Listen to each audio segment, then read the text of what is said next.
जी नाज़रीन, हींअर असां कड़ियो गंवर जे शहीद फाज़ल राहो चौक ते मौजूद आहियूं, जिते अवामी जमहूरी पार्टी पारां government girls high school Kario Ghanwar ऐं government higher secondary boys high school Kario Ghanwar जे स्कूलनि जो कमरनि जो रहियल तमीराती कम ऐं उन में तदरीसी अमल शुरू न थियण ख़िलाफ़ अवामी जमहूरी पार्टी जे मरकज़ी अॻवान कामरेड विष्णुमल महेश्वरी, जेठोमल महेश्वरी, नाज़ मिठूमल महेश्वरी ऐं ॿियनि जी अॻवानी में शहीद फाज़ल राहो चौक ते हिकु हफ़्ते लाइ अलामती बुख हड़ताल कैंप क़ाइमु कई वई। बुख हड़ताली कैंप ते मुख़्तलिफ़ सियासी समाजी धुरियुनि जे कारकुन ऐं शहरियुनि वॾे अंग में शिरकत कई। तइलीम खाते ऐं ठेकेदार ख़िलाफ़ सख़्त नारेबाज़ी कई। उन मौक़े ते अॻवान इब्रत न्यूज़ सां ॻाल्हाईंदे चयो त करे सघनि। असांजी तइलीम मुकमल ई बर्बादु आहे।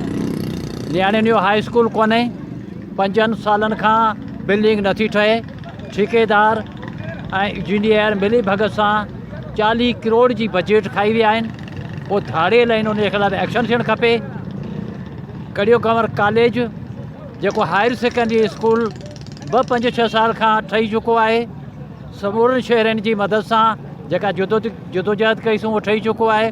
उन में अॼु ताईं फर्नीचर बि कोन्हे ऐं उन जा क्लास बि नथा हलनि। माना त हिन कड़ियो गंवर खे MP जेके आहिनि दावाऊं वॾियूं था कनि, पर उन्हनि खे इंतिहाई अफ़सोस था चवणो थो पए त उन्हनि खे कंहिं क़िस्म जो को बि फ़िक्रु न आहे। नियाणियुनि जो मुस्तक़बिल बिल्कुलु तबाह थी रहियो आहे।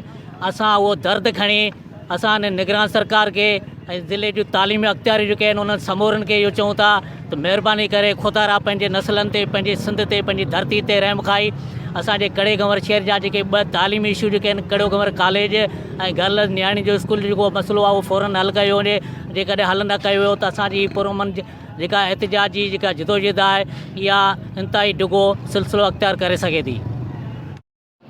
तव्हां अॻवाननि जा वीचार ॿुधा। उन्हनि जो चवणु आहे त कड़ियो गंवर जे नियाणियुनि जी तइलीम खे हथ वठी तबाह कयो पियो वञे। 5 साल गुज़रण जे बावजूदि गर्ल्स हाई स्कूल ऐं हायर सेकेंडरी स्कूल में तदरीसी अमल शुरू न थियो आहे। हिननि तइलीम खाते जे आला अख़्तियारनि खां मुतालबो कंदे घुर कई आहे त फ़ौरी ॿिन्ही स्कूलनि जे इमारतनि जो तमीराती कमु मुकमल करे तदरीसी अमल शुरू कयो वञे। कांजी कुमार, इब्रत न्यूज़, कड़ियो गंवर।